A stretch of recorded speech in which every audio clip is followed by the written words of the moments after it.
Welcome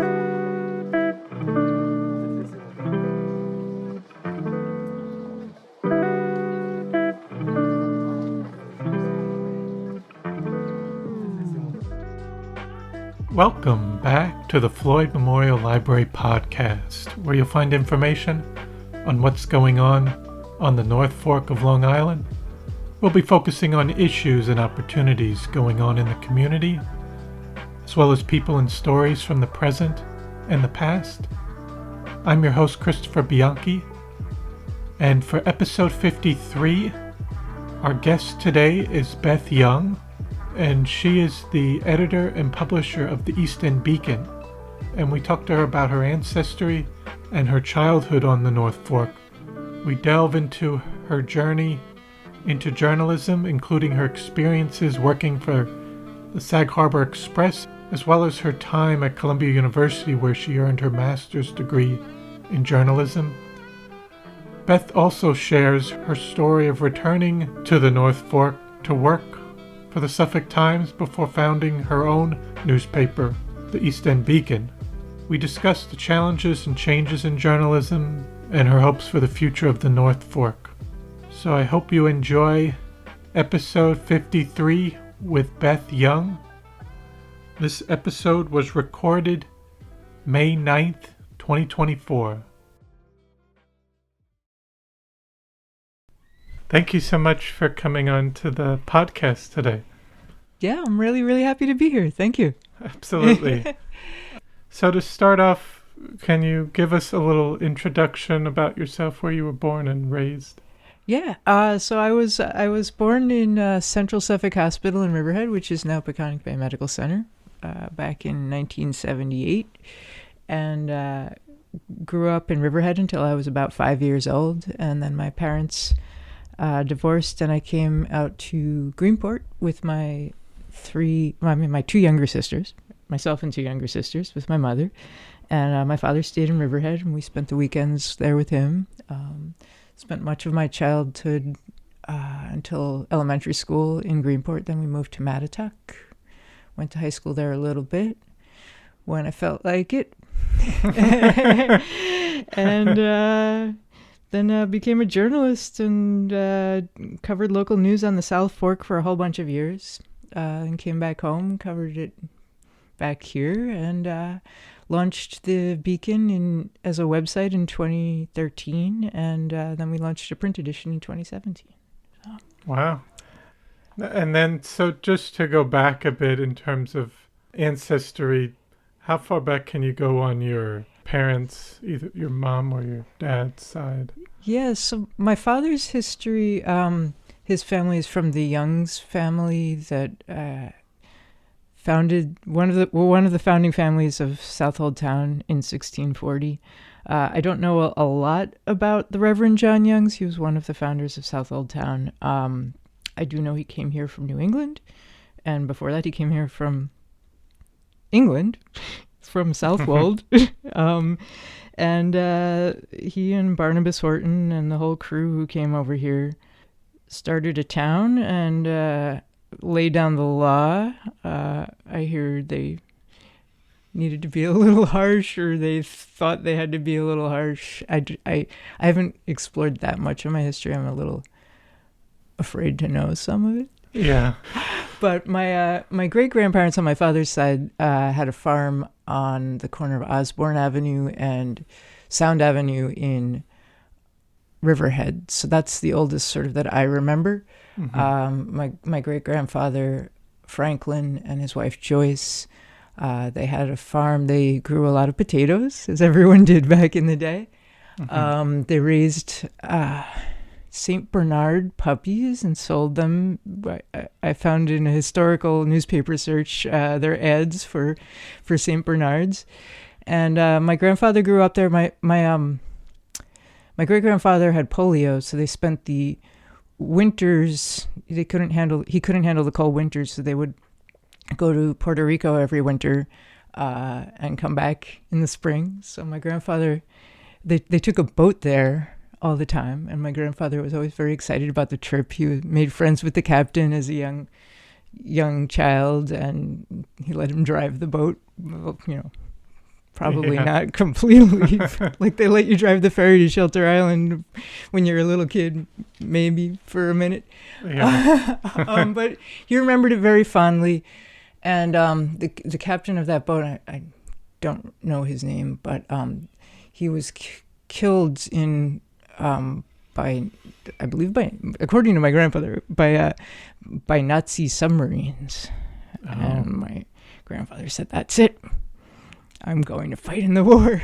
He marched down to his recruiters, to the local recruiter, and they said, "Son, go back to the farm. You're an only child. Your father needs you. You're only 16. Mm-hmm. He was very upset about that. And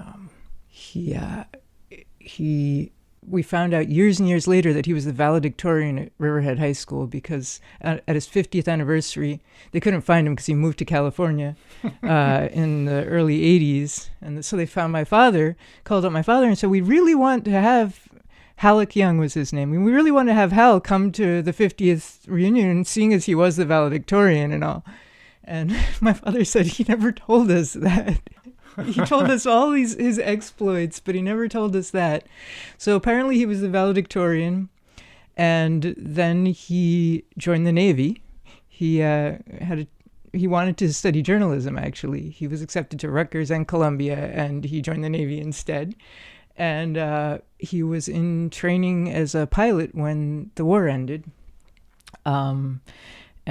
He bought a BT trainer, I believe it was a BT trainer after the war, and would fly it, land on the farm fields up in Calverton.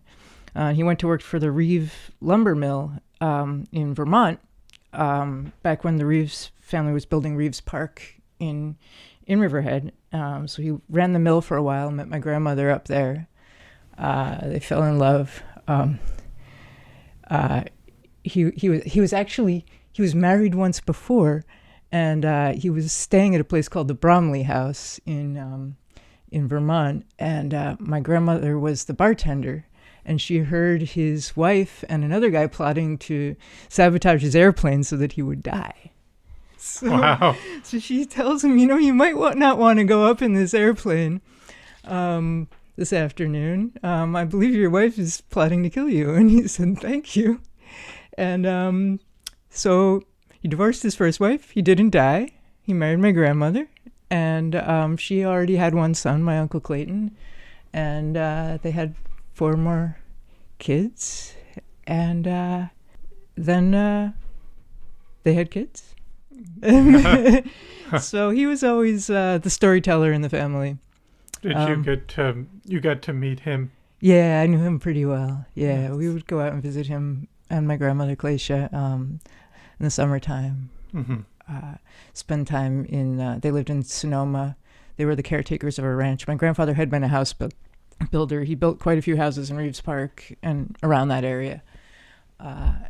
And then moved to Mobile, Alabama, and then got a job as a caretaker of a ranch that was beginning to grow grapes at the beginning of the grape boom. I guess Napa was already a grape a wine place, but Sonoma was just starting. So they helped plant a vineyard and renovate a farmhouse. And then my grandmother passed away. Actually, she had a stroke and they couldn't get to her in time because it was very far up in the mountains, about 17 miles away from their mailbox. Wow. On a dirt road with a party line. So so he was there with her waiting. And I think that really broke his heart for the rest of his life. Mm-hmm. She was a wonderful woman. Mm-hmm. But you got to know her very well. Yes. So it's a good thing. And then what about on your mom's side? Yeah, I don't know as much about my mother's family history. Oh, okay. But she grew up in South Jamesport. She had 8 brothers and sisters. They were the Merkel family. Her parents, Jean and Joseph Merkel, started the Pine Tree Day Nursery, which is a nursery school on Roanoke Avenue in Riverhead that's still there.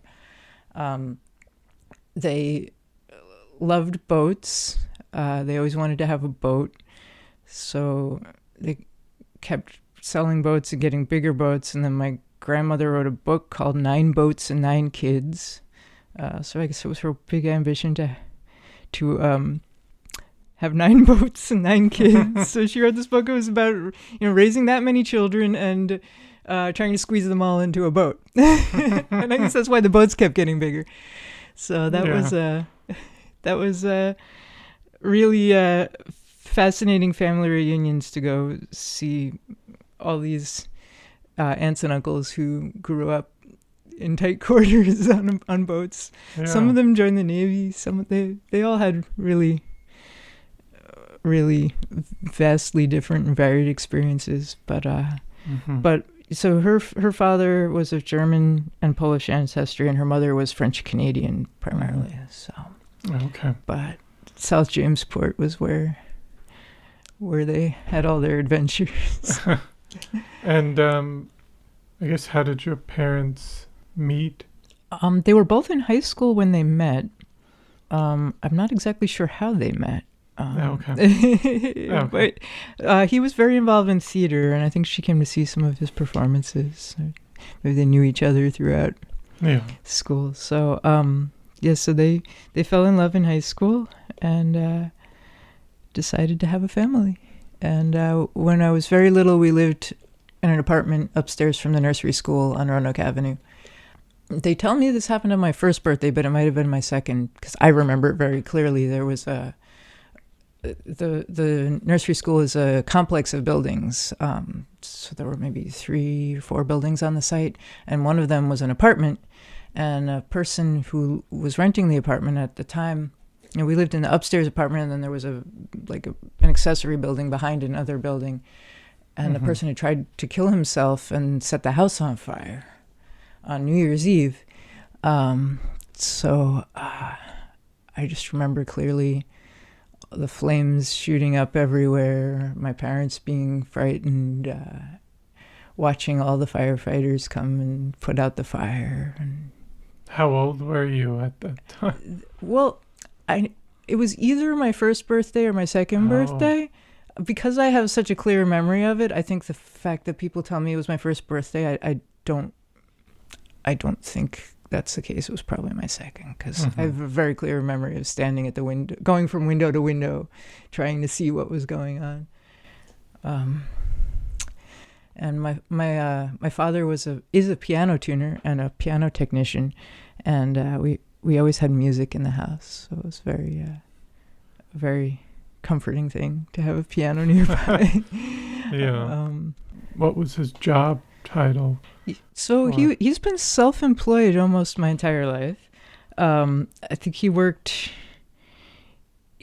in the stock room at a big store when he was a young man, and the guys in the stock room had name tags that just had numbers on them. They didn't have their names on them, so he refused to wear his name tag. And when he got called out for it, he said, "I'm not wearing a name tag with only numbers on it," and walked out and was self-employed for the rest of his life, for better and for worse. So he always loved taking apart mechanical things, and he loved music. So he started, people gave him pianos, and he would take them apart and figure out how they worked. And he kind of learned on his own. And then he joined, there's a group called the Piano Technicians Guild, which operates throughout the country, I guess maybe even the world. And they offer kind of advanced training. And, they get involved in refinishing the wood and alternatives to ivory keytops and all kinds of things that, finding or remanufacturing parts that they don't make anymore for interesting types of pianos. He's most recently just finished rebuilding a piano that had belonged to Annie Cooper Boyd, whose house is the Sag Harbor Historical Society's headquarters. And back when they started using the headquarters in 2000, they gave him the piano that was there because they didn't have room for it, and it had very special tuning pins that they only made. It was a Mason and Hamlin piano, and they only made these tuning pins for like 20 years in the late 1800s. So he did all this research and put this piano back together, and he's astonished at the sound after all these years. It's just that it held up, and the quality of the workmanship. Just sort of things that you never really see with mass-produced items anymore. So, No. So he finds that really, really rewarding. He lives in North Carolina now, but he was a piano tuner for Guildhall in East Hampton and the Perlman Music Program on Shelter Island.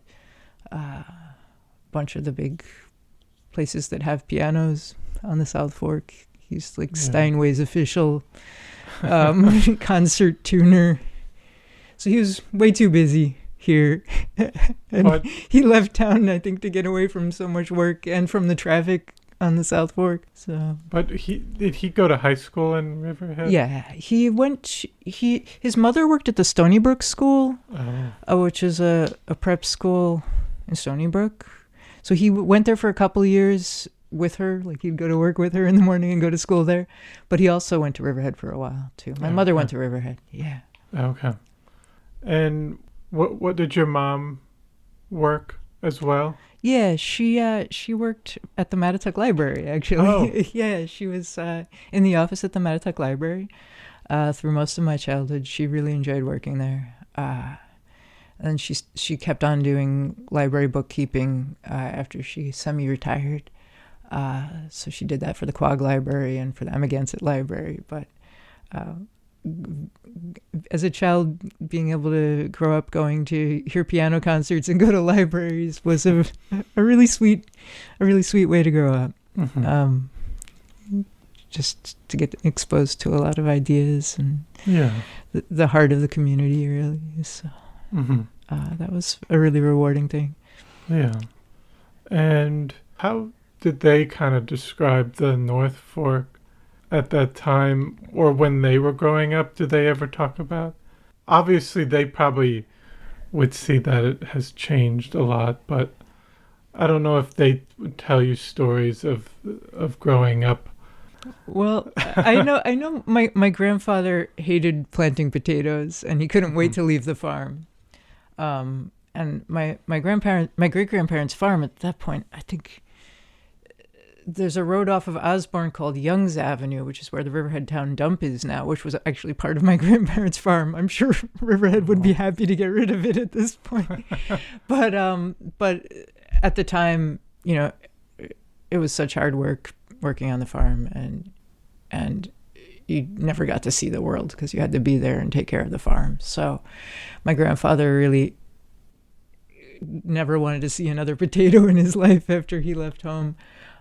Which, in hindsight, I wish I had learned more about how a farm operated when I was a kid. That left my family's skill set a generation before I came along. Yeah. But my parents did talk. They had tried to buy a house in Cutchogue for $30,000 in like 1980, and they couldn't come up with the money. And they always kick themselves for not trying harder, but everybody who lives long enough has seen sort of the generational leaps in real estate prices. So it's totally out of hand at this point. It's amazing that we're still able to stay here. So that has definitely changed. But it's amazing how much still looks the same. Even if, like, say your dad comes back and visits, does he comment? Well, yeah, actually, Old Country Road in Riverhead. We had some visitors come here from Italy. There were clarinet players who were actually playing a concert right here at the library in January of 2022. Yeah. So they came here, and we were taking them back to the airport, and they said, "We want to go down Old Country Road. That sounds like a beautiful road." And that's Route 58 in Riverhead, but the signs still say Old Country Road. And I said, "I'm sorry, you're not going to enjoy it. I can take you there." But when I was a kid, that was still an Old Country Road. I mean, the hospital was there. The shopping centers directly around the hospital were there. But if you get out further west, where the Home Depot is, where Walmart is, where Tanger is. All of that was still farmland. Wow. Even, when my father left town not that long ago, and it's developed a lot since then. Mm-hmm. So that's really where you see the big changes of downtown Riverhead as well, with the 5-story buildings there. But when my father left town, downtown Riverhead was really depressing. So it's got a little more life to it now than it did. Yes. Than it did then. Well, and then in terms of you as a child growing up, where did you start going to school for elementary school? Yeah, Greenport was my first school. We lived in an apartment upstairs from the old Mill Creek Inn, which is where the Peconic Bay Yacht Club is now. And it was a much older building that was kind of a catering hall and also a restaurant and a marina. So we were right on the water there. It was really kind of beautiful. And just up the street from the old barge, which is now the DEC boat ramp, and seafood barge, which I believe is a lure. So that whole little stretch of highway where Port of Egypt is and where Hashimomic is really my childhood stomping grounds. There was a little neighborhood, Dolphin Drive, right across from like where the Southold Fish Market is now. We used to ride our bikes in there. Came to Greenport for kindergarten, first grade, second grade. I was telling this story to somebody.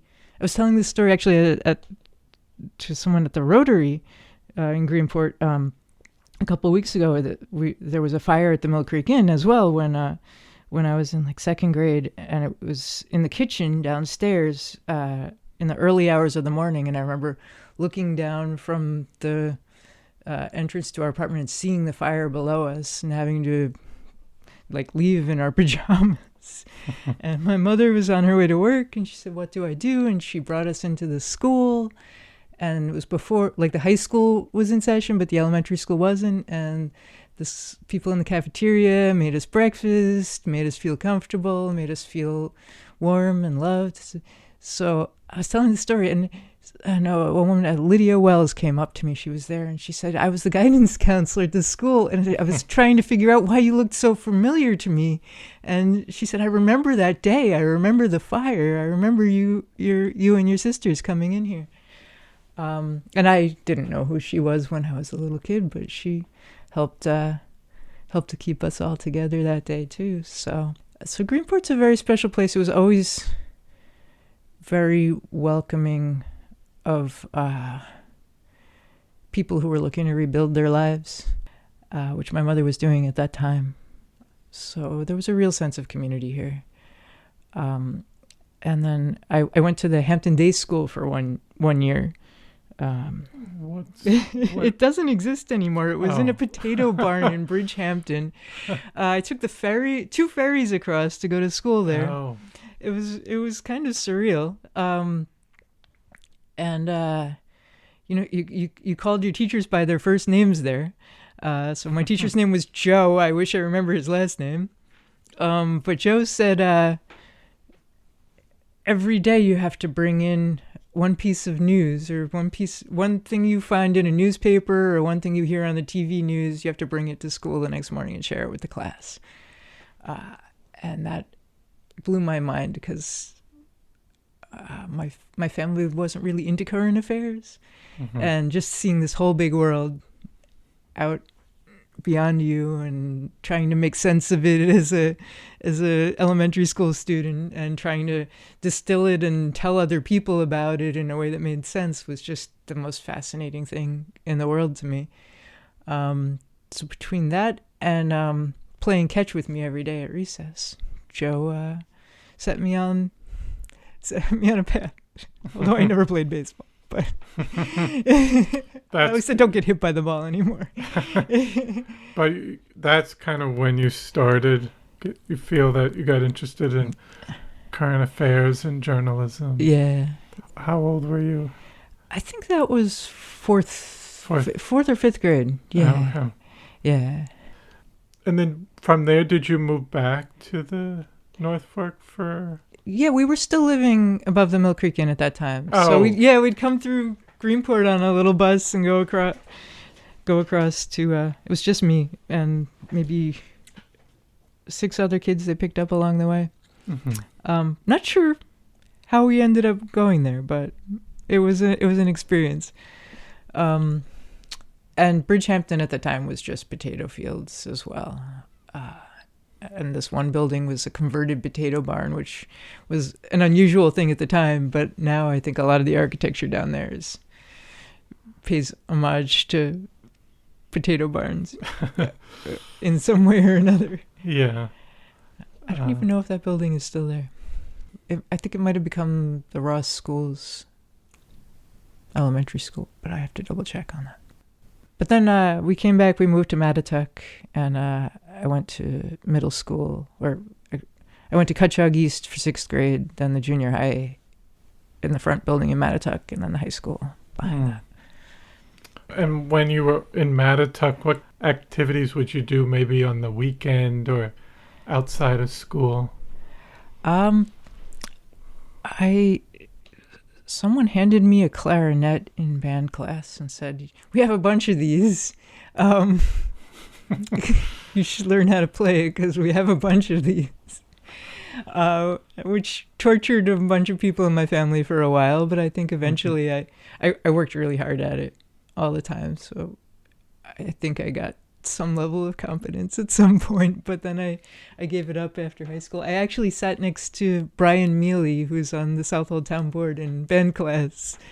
Was that in middle school? In junior high and high school. Yeah, he was 1 year ahead of me. So okay. we shared a stand. We were always the third chair, third clarinets. We never managed to move up, but we were okay with that. We were just like, we got to just remember where to come in. Yeah. But I'm glad somebody put an instrument in my hands because I wouldn't have picked one up otherwise. And I used to love to ride bicycles. You would ride it around Mattituck, and yeah. would you go through Love Lane and? Yeah. We lived around the corner from Love Lane. There was a florist there, the Mattituck Florist, which is now Eastern Front Brewing Company. So we lived in an apartment upstairs from there. So Love Lane was right around the corner. And the Lombardi's was the Love Lane Market, I believe. And you go there and buy a piece of cheesecake and a Coca-Cola and stay up all night from the sugar high and the caffeine and play the clarinet and scare everybody away. So, but there are a lot of places to explore in Mattituck. Go down to New Suffolk on your bike a lot. At the time, there was an amazing deli, like a old German style deli with like, you could get anything. You walk in the door, you're like bombarded with the smell of food, with sauce. There were sausages, pickles, sauerkraut. They had everything. The delis that like they don't have anymore, and now it's a real estate office. I don't even remember the name of the deli. I'm sure a bunch of people would remember it. But I used to go in there on my bike rides and just be like, I don't know where I am, but this is not the North Fork, but it is the North Fork. So that was really a great experience. There was a bookstore on Love Lane at that time called Canterbury Tales. We used to hang out in there. Then a record store opened in the Mattituck Shopping Center. We'd go to the CD store. They weren't into records in the early 90s. But small town, you outgrow it pretty quick, I guess. Yeah. But it was fun. And then for a little bit more in high school, you mentioned in 4th grade more the journalism, or how you kind of got interested. What did you gravitate more in terms of kind of the core classes, subjects? Well, I only made it through the 9th grade. And then my guidance counselor, George Aldcroft, he still lives in Peconic. He said, you seem like somebody who would really enjoy getting your high school equivalency through college credit at Suffolk Community College. And I said, that sounds cool. I'll go check it out. So I ended up going there. So I was in Mattituck for junior high. I really enjoyed metal shop and technical drawing and social studies. Mm-hmm. So those were my big favorites. I think it was more the teachers than anything else. Those were the teachers who were great. Mr. Oslack, Mr. Johnson, Mr. Gibbons. I think I know their first names, but I don't want to get it wrong. They were great. But so after ninth grade, yeah, you went to Suffolk. Suffolk. They had a program that you could start. What was it, like AP kind? No, it was just you had to get a certain number of college credits and you'd get your GED. I don't even know if they still have it, but it was a program called High School Equivalency Through Earned College Credit. It might have been a pilot program.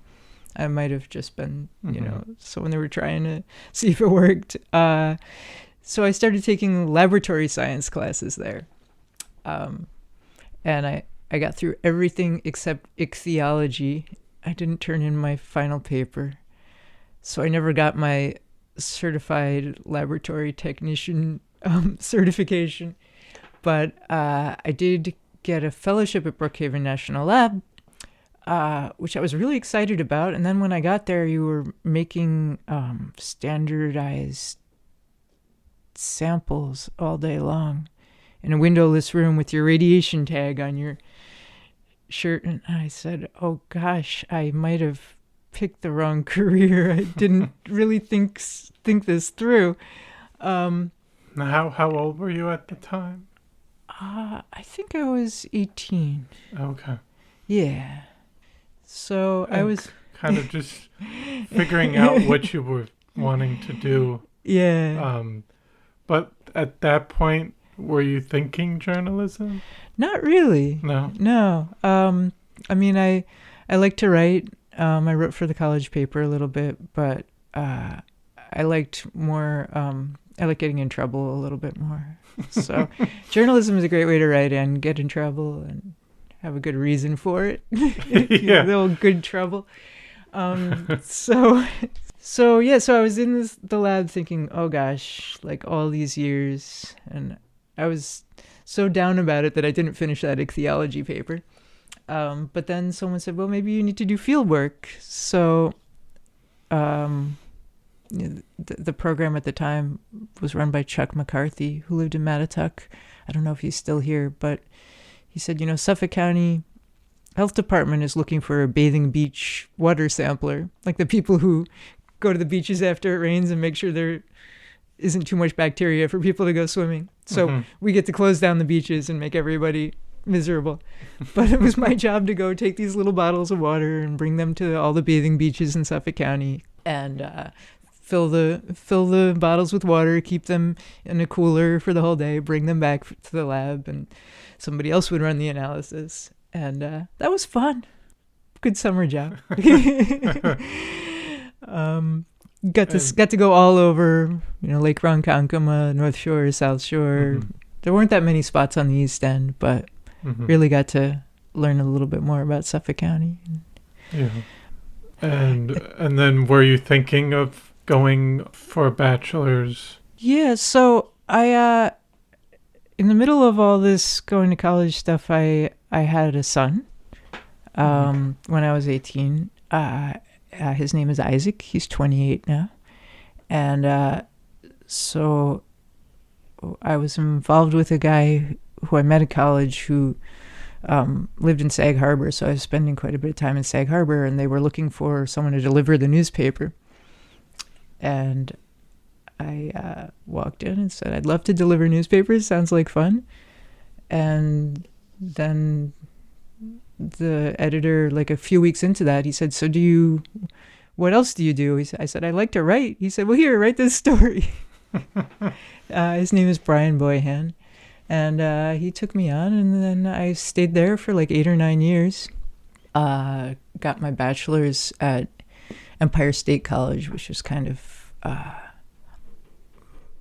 I guess it wasn't called online learning back then, but it was a lot of independent study, and you'd meet with a mentor and they'd assign papers or help you decide what you were going to write about, and you'd talk with them a couple times a month. And it was kind of designed for working parents. So I got my bachelor's through that. And so I worked at the Sag Harbor Express for quite a long time. Mentioned to one of my mentors at Empire State that I wanted to apply for a master's degree, the master's degree program at Columbia, and she said, good luck with that. So I went to NYU to meet with people, and I said, I applied to Columbia, and I didn't get in the first time, but they had a really good dean of admissions at the time who sat me down and walked me through my application and said, resubmit it, and we're going to consider you next time. Then I went downtown to NYU, and they looked at my college resume and said, you went to SUNY Empire State, you have to prove you're really smart to come here. Oh. And I said, the people at Columbia just told me they're going to consider my application, so if that's the way you feel, I'm just going to leave. And I never applied there, and I guess I'm glad I didn't. But it's just like one little person can say one little thing and change the trajectory of your life. But my grandfather never told me that he was accepted to Columbia until after I started going there. He said, I got into school there, but I joined the Navy instead. Wow. So, these things come out. There's a lot of history that goes unsaid and undocumented. And just something might trigger them to say it at that time when they never felt the need to. Yeah. Well, and then how was that experience at Columbia?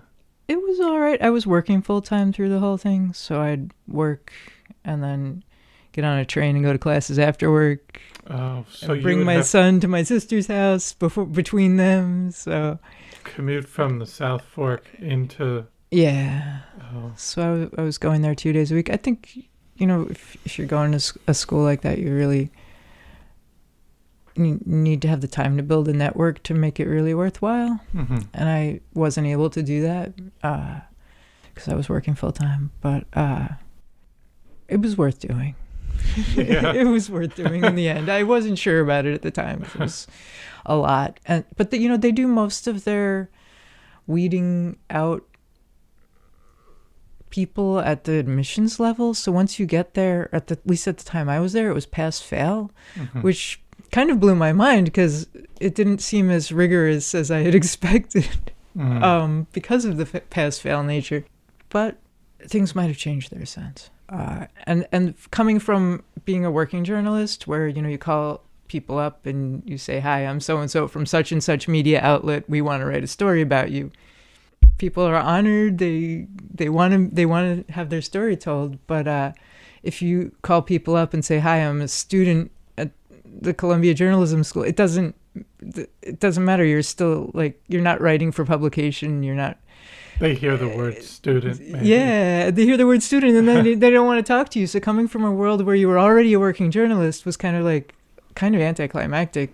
Yeah. And I there's always been the school of thought in the journalism business that the best way to learn is on the job, and the best way to be a journalist is to just do it. And I can't completely disagree. I think as a woman, it probably helped to have that advanced degree. It probably helps in a lot of fields just to get your foot in the door. Mm-hmm. But once you're on the ground working, it's really important to just have had the experience trying to talk to people about the stories of their lives, Yeah. And then after you had graduated, you were still working at Sag Harbor Express? Yes. Is that what it's called? Yes, I don't that's okay. Yes, that. Yes. Yep. It's the only express I know of. There probably are others, but it's an uncommon name for a newspaper. But you didn't have to, as a graduate student there, did you have to do an internship somewhere at the same time, or did they have a final work that you had to? Yeah, they had a master's thesis you were supposed to do, and I did it about the prosecution of hate crimes, which is very individualized and can very much depend on who's taking police reports and what they leave out and what they leave in, and their own personal. I mean, I guess all criminal justice is more subjective than we would like, which is why we have so many problems. But well, that's a tough thing to write about. It was tough. That whole thing of deciding on what's considered a hate crime, or how do you it's in some ways it can be subjective, but that's interesting to do for a thesis. Yeah, and it's also like, there are things like graffiti, like someone paints swastikas all over town. It's jarring, it's horrible, but there's no actual physical victim, unless it's targeted like on somebody's business, in which case perhaps there is. But I mean, if somebody takes a beating for who they are, how do you even prove that was why they were beaten? Yes. And that's a real crime. That's like somebody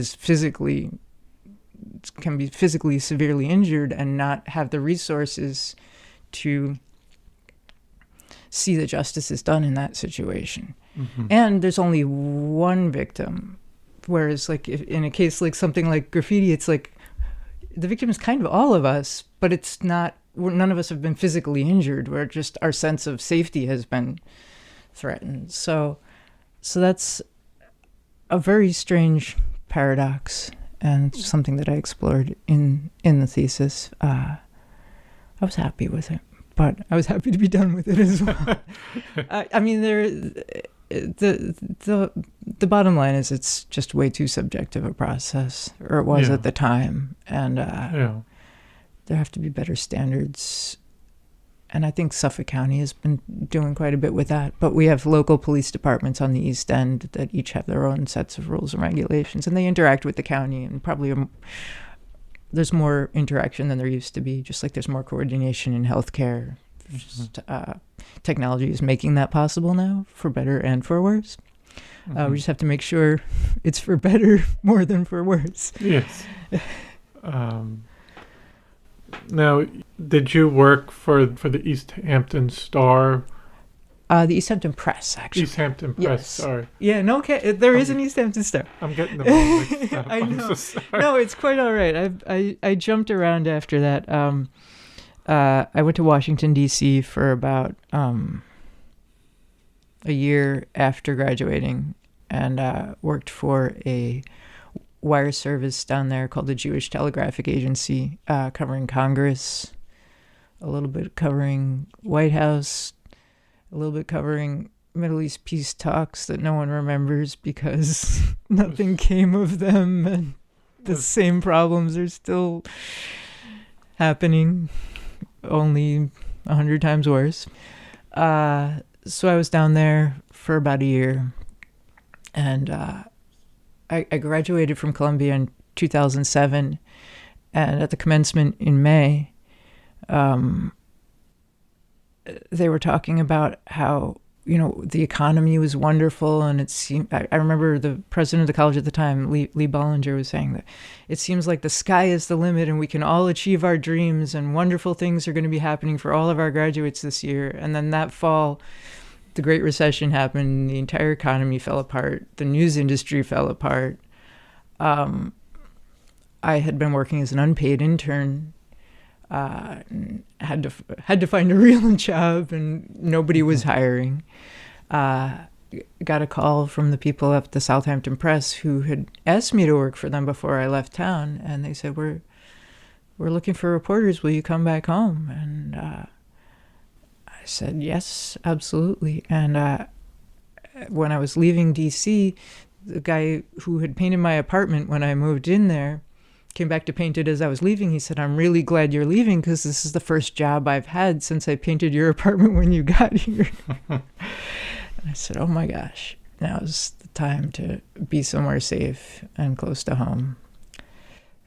So I worked for the Southampton Press and the East Hampton Press were one company at the time. The East Hampton Press was a relatively new paper that was trying to compete with the Star, which I don't know if you've read the Star, but it's kind of in a class of its own. It's a really well-established, thoughtful newspaper that really has no competition still. But the East Hampton Press does a good job covering the news.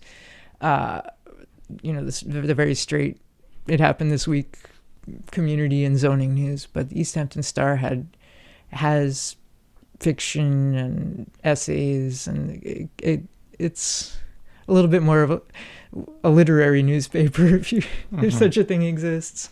So I worked for the Southampton Press and the East Hampton Press.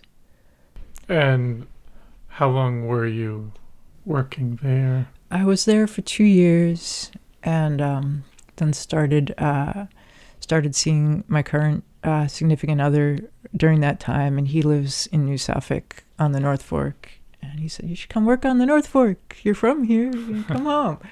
So I got a job at the Suffolk Times, just kind of to be closer to home. And they had wanted me to be the real estate reporter at the press at the time, which felt like a real kick in the gut because I had spent the last 10 years in a state of real serious housing insecurity in the Hamptons, living on a little sailboat in the summertime, moving out of winter rentals every year, finding new winter rentals. When I came back from DC, I was living on my sister's couch. And I'm living on my sister's couch, and they said, we want you to be the person who writes about the real estate transactions. And it's like, why do I want to? They call me into this meeting, and my jaw dropped. I never thought this would be my life. So I came over here and went back to being what they call a general assignment reporter, which is kind of, you jump in at everything they need. So that's government news, community news, education news, arts news, if they want arts news, which some places don't.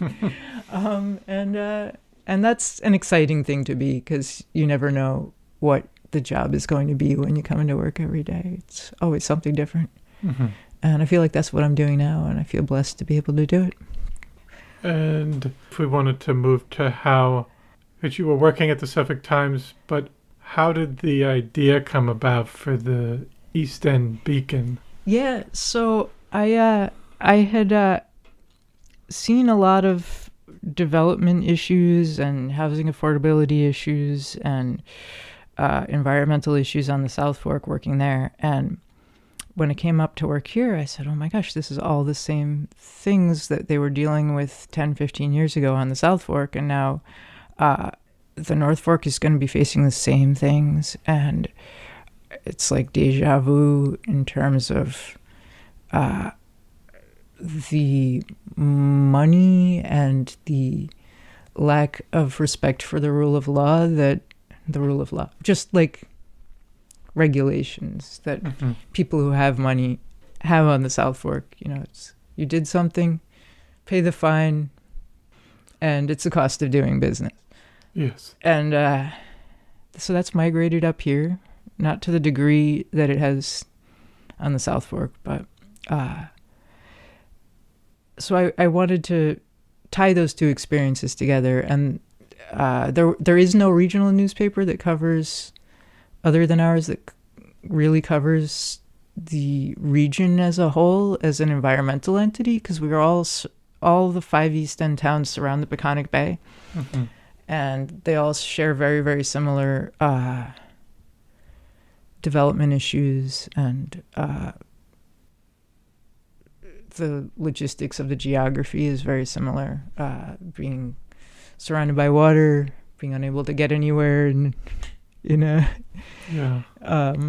any kind of emergency.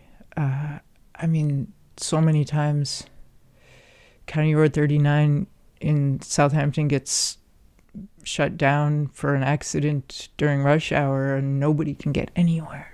And it just keeps happening, and when they made that road, a 4-lane road, that just was like the cost of doing business to service all these homes in the Hamptons that are very rarely occupied, for the most part. Yeah. So there's a lot as a region that needs to be addressed on a regional basis. So I was hoping that the Beacon would do that. We launched as a print edition as a website in 2013, and I added a print edition in 2017. And we've had both ever since. So. At that time, starting the digital version, was it just you, and how many people did you have? It was just me at the time. I said, let me just, I knew how to make it happen, and I just said, let me put this up there and see if it interests anybody. So it was a real slow growth kind of thing. Got a lot of positive feedback. Didn't quit my day job. Well, I had left the Suffolk Times at that point, but I was running a little farmer's market in Southampton and doing in Flanders, which is in Southampton town. Yeah. Very confusing. at the Southampton Town Community Center in Flanders. Yes. And it just kept growing, and I'm still the only full-time employee, but I have about 6 columnists who are regular contributors. There's some help doing the design work and getting the paper out the door, because that's a big job, just laying out the paper. Yes. That you don't really have to worry about that as much with the website. But that was an important. Well, by 2017, you felt that you wanted to have the physical printing. Yeah, there were a few reasons for it. I launched it on April Fool's Day because I thought, this is a really foolish idea that probably won't last, but we'll make a joke out of launching it on April Fool's Day. But I thought it would actually be good advertising for the website to have the paper all around the East End, so people would say, "Oh, I've never heard of this," and it says like right on the front page that you can go see the website on the basis of that. But I think it also gave it a lot of gravitas that a website might not have had. That was kind of an ancillary benefit. So it just kept going, and it's kind of been self-sustaining. The time has gone incredibly quickly. I would love for it to grow. This year, I think we're going to be able to put a few things in place to make it grow. I would love to have another reporter, so I can make it to all the things that I need to get to. Yeah. And would love to make it financially sustainable for the long run. But that's 2 jobs, Yes. at least. Well, even when you were starting it, when you were telling people that you were getting it started, did you have any negative, or not that it would be pushback, but just other people saying, "Oh, what are you doing?" or "How are you going to do this?" And was there some of that initially when you were first starting when you started reporting? The online version, I think the big thing was that people hadn't heard of it. So it was back to the old student journalist problem, where you pick up the phone and say, "I'm calling from such and such of a place. Will you talk to me?" But at this point, people are willing to talk to you, and that takes time. I mean, almost all of the newspapers out here have been here for 160 some odd years. Sort of have like a newcomer start. But it's pretty amazing, whether it's doing the digital or print, just trying to cover not just the North Fork, but also the South Fork. And then, were you focused on certain issues in the beginning? Like, what did you kind of gravitate towards mostly? Was it more housing and... Yeah, I think it is much more issues-based than a lot of other coverage. Definitely housing affordability, definitely climate change, definitely the local environment, arts coverage, coverage of social justice issues, which I haven't gotten into as much as I would like, because a lot of that takes time and depth of understanding of communities that I wish I had, and just don't, at the end of the day, it always ends up being the one thing I don't have enough time to do. I mean, the environmental stuff, because of the time I spent in the laboratory technology program and all that, like I have a working language and understanding of some of those issues. So I think a lot of people have come up to me and said, you're the environmental newspaper. So I'd be happy to have that be our focus. I also think, the arts are extraordinarily important and really get short shrift. The whole thing about STEM education, science, technology, engineering, and math, works a lot better if you change it to STEAM and add the arts in there. And that's just because, it's the reason we're doing all these other things is to feel more connected as people and to feel connected to ideas about beauty and struggles and storytelling. And you don't get that with these sciences. Yeah. And that's what gives it all meaning. And binds it together. It's just a shared culture. So I think that's going to be a really important thing going forward. There are so many new arts organizations on the North Fork that are really exciting. The Arts Center right down the street here in Greenport. Yes. North Fork Contemporary. The fact that CAST is doing arts programming. There historically really weren't many venues up here. You could have a concert in a church maybe, but there aren't concert halls on the North Fork. There's the Suffolk Theater in Riverhead. Otherwise, just the movie theater. Yeah. That was previous with Greenport. Right, yeah, they still need to do some work to make it a place you can have live shows, and I don't think they could put on a full play. Well, it depends on the staging, I guess. Yeah. But I'm sure they'll come up with some great ideas. They've got the ballet coming, so I want to see. I want to see what they do with the space. Yes. That'll be really cool. Yeah. And also, just looking back from when you started reporting to now, could you talk a little bit about what you've noticed in terms of some of the changing in reporting and journalism, and how some places have had to adjust with social media and things going more digital? Yeah. When I started working at the Sag Harbor Express, we were doing mechanical paste up, which, in the old days, you used to move blocks of lead type around. Yeah. I came in long after that. But we still had these big boards of like cardstock with a grid on them, and a wax machine and a big printer, and we would print out the ads and the copy and put wax on the back of it and roll it onto these sheets and then bring them to the printer every Wednesday night. And it was my job to bring it to the printer.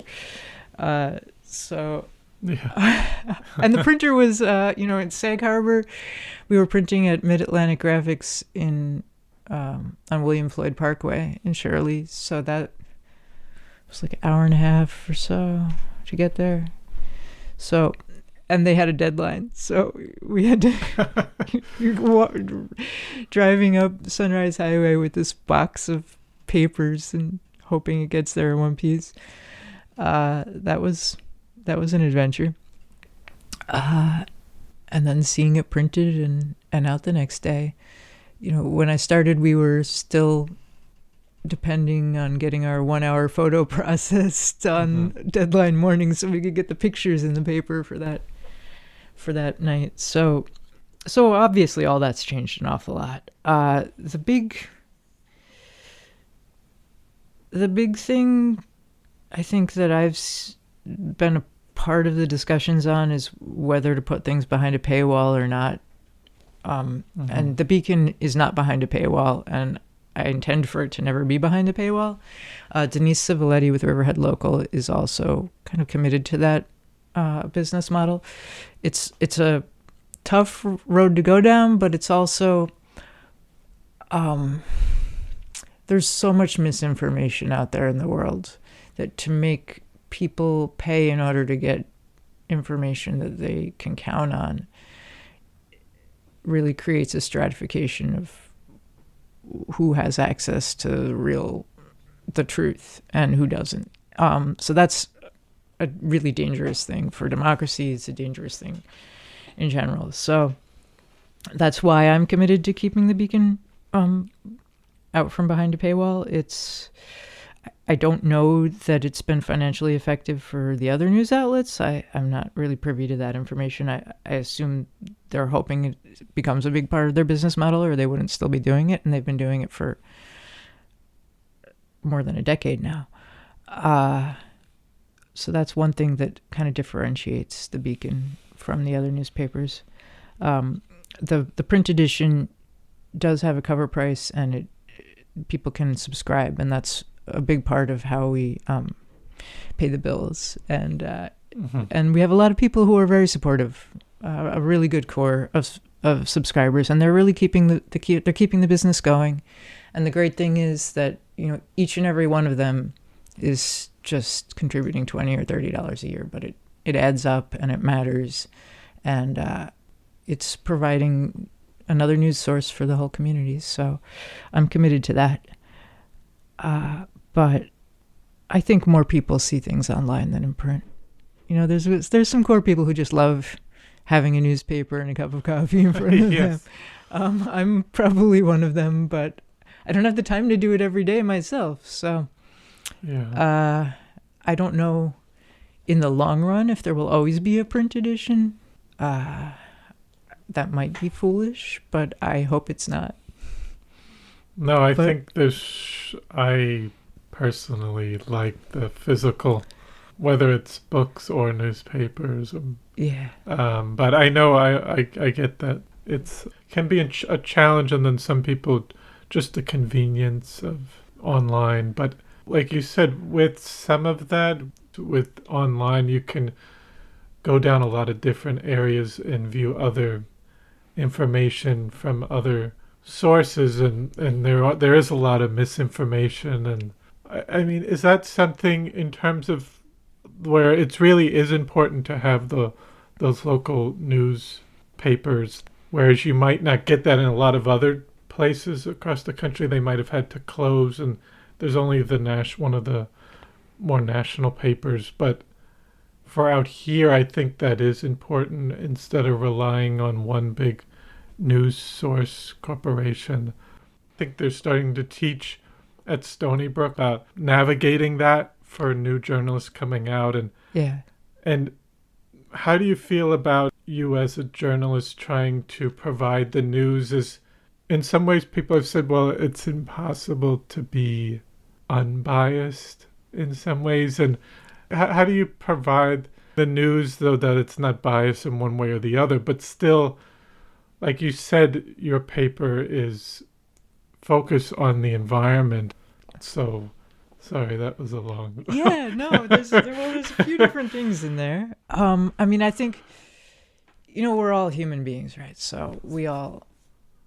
There can be biases of omissions. You didn't call somebody because you didn't want to hear what they had to say, and you have to be reflective of yourself and make those hard phone calls, and keep trying to do your best every day. But I think one of the things that I find really interesting is it's actually terrifying, but the AI, what I'm seeing that concerns me more. For a while I was seeing, yes, the things that you're shown on social media or on Google News or whatever might not even be what you want the most. It's like, I bought a window ledge at Home Depot last week, and now they keep showing me window ledges, but I already have one, so why are they showing me that? Yeah.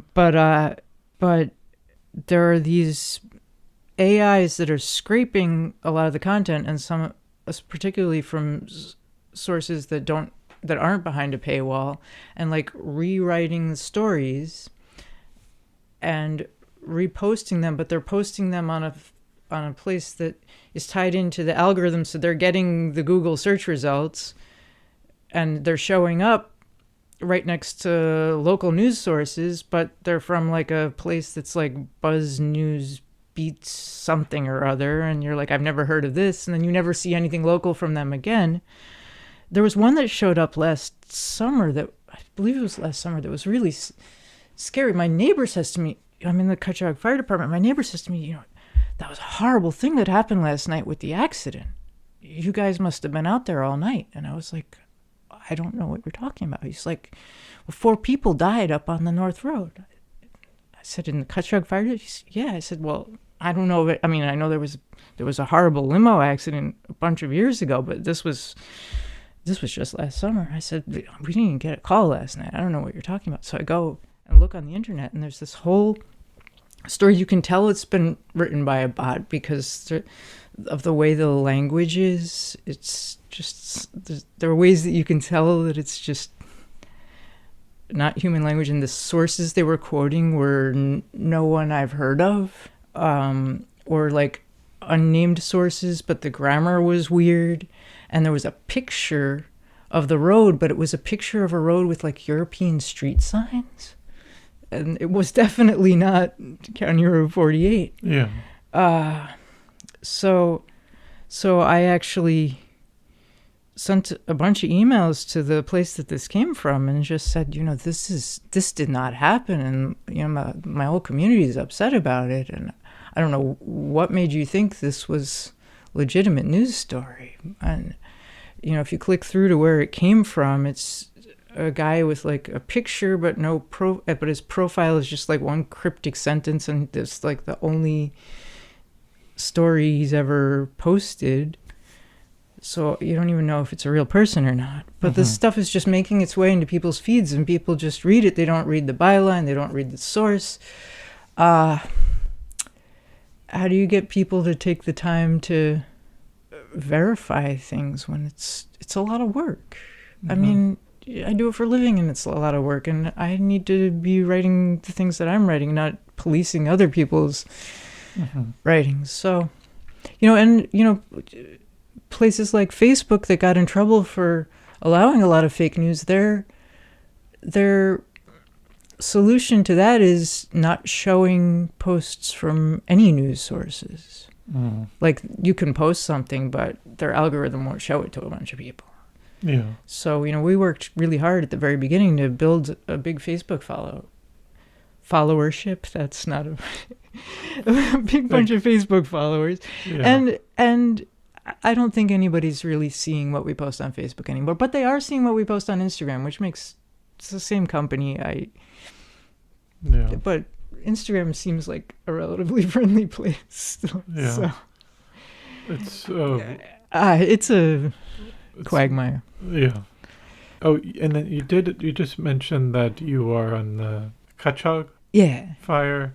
Well, I joined the Flanders Fire Department when I came back from DC, and I bought a house in Flanders. My son and his fiancée and their daughter live there now. So when I was living there at the time, and I said, I'd always wanted to do this, but I was a young mother. I couldn't leave my son at home and go out on fire calls. Then I was working and going to school, and then I finally had the time and said, this is something I wanted to do all my life. Probably because I had those experiences with fire as a child. So I was with Flanders for 7 years and kind of learned the ropes over there. Got really, really involved in that fire department. I haven't gotten as involved in Cutchogue as I would like, just been way too busy. And they really needed EMTs, so they were very gracious getting me through EMT school. And there's such a high volume of EMS calls for all of the North Fork fire departments. Flanders just ran fire, and there was a separate ambulance company in Flanders. On the North Fork, they're all combined, the fire and the EMS, and almost all, not like 75-80% of the calls are EMS calls for ambulance service, and that's really, really a need, because it takes a lot out of your day. It's a couple hours a day every time you take someone to the hospital, so it's a big commitment. So at least an hour. Yeah. And then it's all volunteer based. Yeah. Mattatuck has some paid EMTs, but the whole fire service is kind of going that way. It's a matter of real pride for a lot of the departments here that we're able to be all volunteer, but I don't know if we're going to be able to sustain that in the long run. Cutchogue is great. There's such camaraderie there, and they have a lot of people who are always there willing to help, but they still really need EMTs. Mm-hmm. And everybody does, especially since COVID. Yeah, and we are getting an older population that is moving out here, and you might get more calls, especially with Peconic Landing. Well, I know Greenport they have mentioned that's been a lot. And that they don't want to have an outside company that would come in, and hopefully people can still recruit and keep that community camaraderie going within the North Fork, at least in the fire department's EMT. I think we can hang on for a little while. I think Greenport is on track for like more than 1,000 calls. Yes. Which is, I mean, it's only May now. I know. But they could get there. It's really tough. But it's such the volunteer fire service is really just such a wonderfully intergenerational experience. I mean, we see so many families with their kids come and they join and they get trained, but then they can't, they're still living in their parents' houses or wherever, and no young people starting out are really able to sustain volunteering on top of just trying to figure out how they're going to launch their lives. So we got to figure that out. We need to figure that out.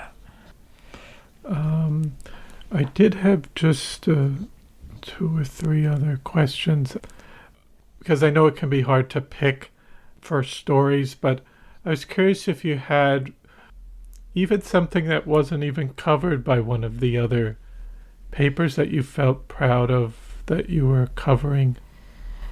Yeah, I mean, I think we try every day to do unique coverage. I don't want to follow on something that somebody else has already written about, generally speaking. If another paper gets a big scoop, that's wonderful. I mean, I think the news ecosystem here, even though most of it is behind a paywall, it's relatively robust compared to some other places in the country. And it's good to have a variety of views. I mean, the North Fork always historically had 2 newspapers. They had the Traveler Watchman and Southold, in addition to the Suffolk Times. So I think the more, the better. But I do think, covering the arts on the North Fork has been a real exciting thing, because when I was growing up here, there weren't places for people to connect through culture. I mean, the libraries were a good place for that. But now there are more venues, there are more places for people to express themselves and be heard. And I think it's an exciting time. Yeah. But, we do a lot of covering the town board when other people don't. Hey, this is happening. This is important. We have to just be there and be on the ball and understand the issues and what's going on and just show up every day. And I think really that's how you build a news organization, is just keep showing up. keep showing up. Maybe you don't show up this week, but you show up next week, and you'll show up 1 week, a year from now. But we're gonna be here. We're not going anywhere. Yeah. And that's the old joke about 99% of life is showing up, but it's true. I mean, you gotta keep showing up every day. Definitely. And in terms of the North Fork as a whole today, we've touched on some of the issues that you're focused on, but I guess personally for you, what do you think are the three most important issues facing the North Fork in your view?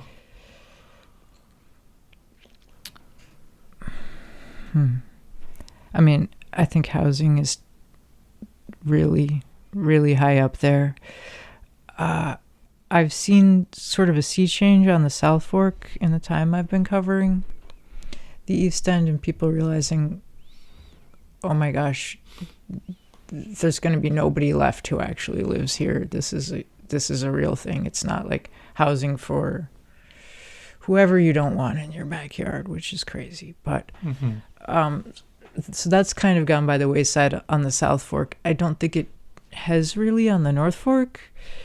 But it's about, people really getting their head around the depth of the crisis. The town board here in Southold a lot of the members of the board were pushing for a long time, hey, what we're hearing from the community is that they want home ownership options, so we want to provide that for people. But where people are at income-wise on the North Fork is not going to get them into any house on the North Fork, because the starting price of houses is just more than somebody making $50,000-$60,000 a year is ever going to be able to afford. Yeah.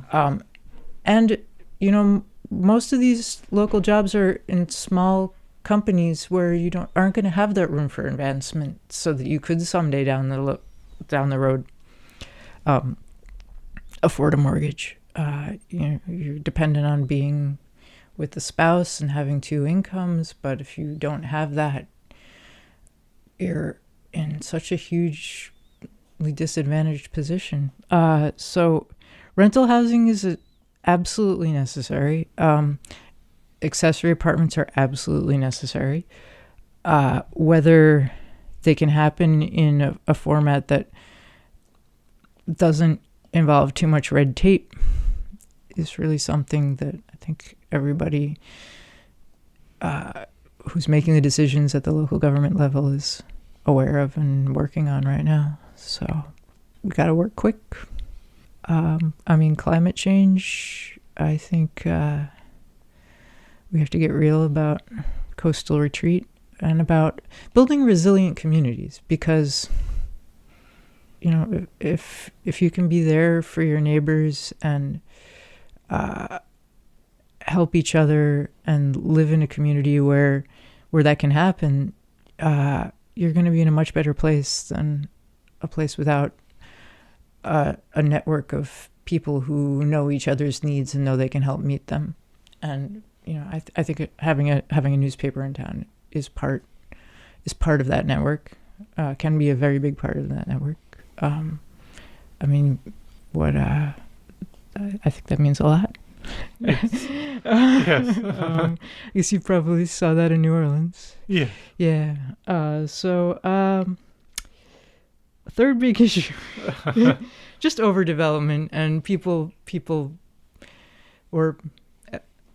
disguised as LLCs who have enough money to buy their way out of any problem. They're coming for us. I mean, even with just how local government might deal with some of these situations, I think they're still navigating. But I think on the South Fork, you mentioned in terms of fines, whether they're willing to just, that's the way of them paying to have whatever they want done. But we would really need to go away from that and do more regulation so that they can't get away with just like, oh, well, we'll pay and then we can remove whatever we can build. We already removed this already we'll just pay the fine later. I guess that's more with development Yeah. compared to housing per se. But Yeah. I don't know if I think it's a tough issue moving forward in terms of how the town could be worried about getting sued. But is Yeah. that something that you just have to deface, and otherwise it's gonna get out of hand? Yeah. I mean, the towns have to have the money to defend themselves from lawsuits, and that can be a lot of money. Yeah. And I mean, East Hampton is dealing with that with their airport, but the airport has a fund that is generating revenue from people who use the airport. So, so in their case, that they have the revenue in that fund to fight the lawsuits that are actually coming from the lawsuits are coming from the people who are using the airport, but so is the funding to fight the lawsuits. So it's kind of ironic. Yeah. But in just a general municipal budget, I think it's a huge concern for every local government out here. Yeah. And there's all the tricks developers use. Once you cut down a tree, you can plant. If you weren't supposed to cut it down, you can plant another tree, but it's not going to be the tree you cut down. Or It's gonna take a forever. house that happens to fall down while you're rebuilding it, and then you can just build a new house. Mhm. I don't know. I mean, people got to do the right thing, but what's the incentive? Mm-hmm. Just to be a good person? I don't know.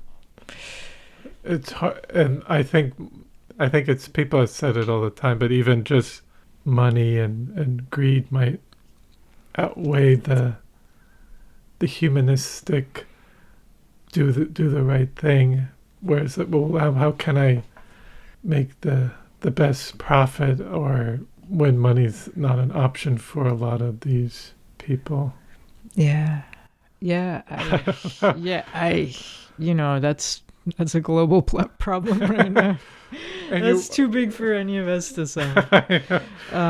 We're seeing wealth inequality on a scale that we've never really seen before. Mm-hmm. And that might just be getting worse. We'll see. Mm-hmm. But, they told me when I was graduating that things were going to be wonderful forever, and they were only wonderful for another month after that. So maybe things won't be terrible forever, and they'll get wonderful. But, I mean, I think, there's do people who have made their money through commerce decide to become philanthropists or not? And is philanthropy the right way to fund a social safety net, or is it the government's job? I mean, that's an open debate. I mean, the government can do a good job of some things, but, the old line, "I'm from the government, I'm here to help," is people run screaming from that. So, yeah. But I don't know. I think a lot of people, even with housing down the line for affordable housing, I think a lot of people aren't quite sure how to really navigate that in some ways without creating more sprawl. Even within Greenport, there's not much left over to develop on, but say in some of the other hamlets, you might not want the mid-rise like in Riverhead, but how would you build something that people can build an affordable housing development that isn't just an isolated development as well? Yeah.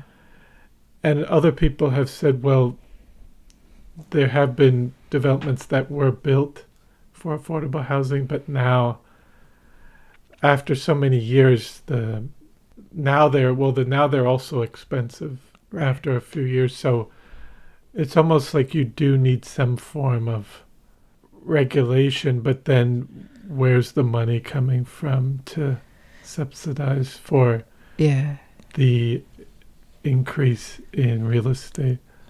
Yeah, I mean, several affordable housing complexes have been proposed in South Old Town, in recent years since the Vineyard Views was built in like just on the boundary of Greenport, and they have all been vociferously shot down by people, and I just don't see a path forward for affordable housing complexes on the North Fork right now because there's so much public backlash against them, and a lot of that had to do with there was a lottery for the Vineyard Views, and local people thought they got in, and then it turned out the company that manages that property didn't do the lottery correctly. They had to re-advertise it, and then a whole bunch of people who thought they had gotten in weren't in anymore, and that left a really bad feeling toward complexes in the minds of a lot of people here, and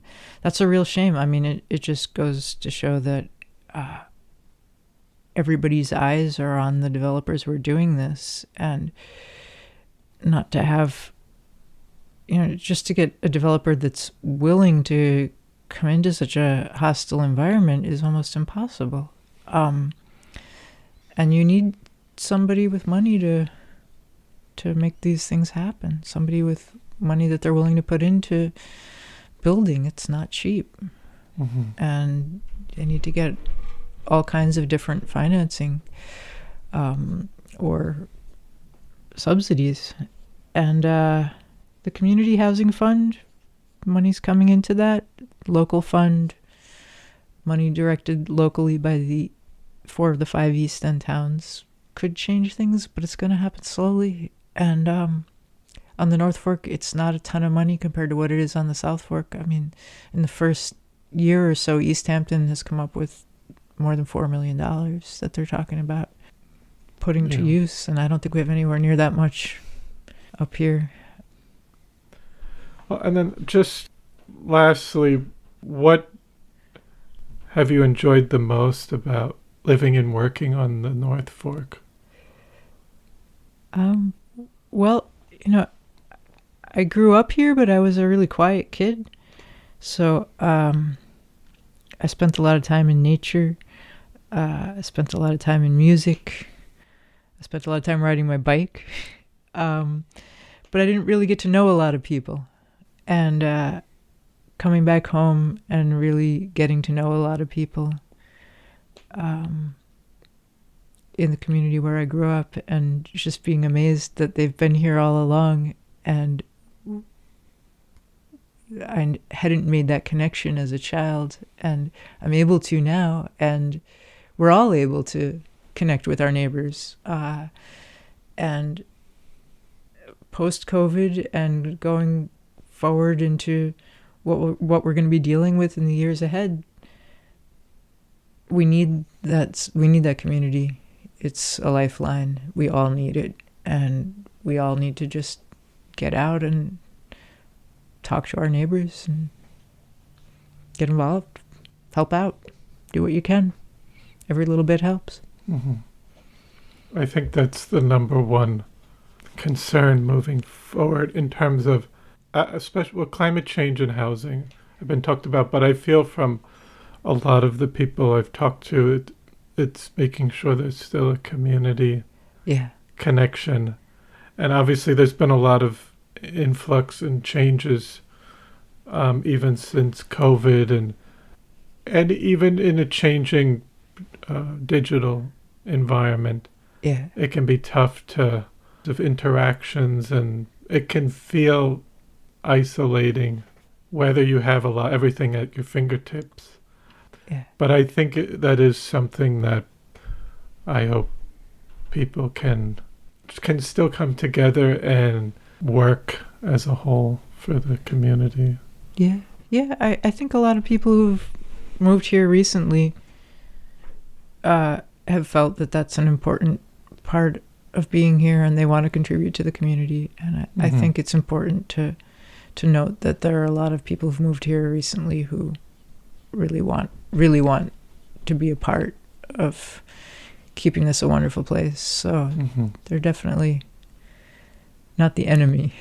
No. Not the enemy of the locals. And we don't need any more division. Yes. There's enough of that in the world. Yes. No, and then I just ask if there's anything else you'd like to discuss or say, even if we haven't touched on anything you want to mention more about any upcoming things with the East End Beacon or... I'm just in love with the Peconic Bay. I just think it's the most beautiful, ever-changing, precious resource that is in a really fragile state right now, and we have to protect it. Mm-hmm. Yes. Plenty of people recreate on it. I know there's plenty of people out there who love it very, very much, and glad to join them. Yes, absolutely.